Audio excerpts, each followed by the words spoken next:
లక్షలు అంటే దాదాపుగా 1000% పెరిగింది. నాట్ ఈవెన్ 100% ఆర్ 200%, 1000% పెరిగింది. సో ఇలా పెరగడం వల్ల ఆబ్వియస్లీ దీని ఇంపాక్ట్ అనేది అక్కడున్న వాళ్ళ మీద చాలా ఉంటుంది. ఘోరం. ఇప్పుడు నేను స్టాటిస్టిక్స్ కూడా చెప్తాను. అకార్డింగ్ టు USCIS వీళ్ళ దగ్గర ఉన్న డేటా ప్రకారము 70 to 71% are Indians. H1B visa మీద ఉన్న వాళ్ళలో అంటే 70% ఇండియన్సే, 30% మిగతా వాళ్ళు.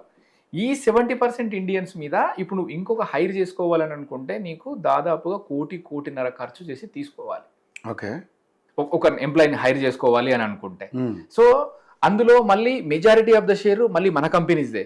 ఏది TCS కావచ్చు, ఇన్ఫోసిస్, విప్రో, కాగ్నిజెంట్ ఇట్లాంటి కంపెనీలదే మేజర్ షేర్ ఉంది. దగ్గరగా వాళ్ళ దగ్గర ఉన్న డేటా ప్రకారం అయితే 13,496 members are sponsored by these companies.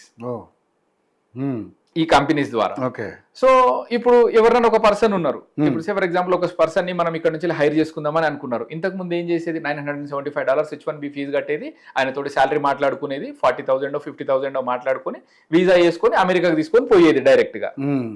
ఇప్పుడు ఏంటి, ఎగ్జాంపుల్ చెప్తున్నాను, ఎవరిదన్నా ఒక పర్సన్ శాలరీ 90,000 ఉంది అని అనుకుందాం.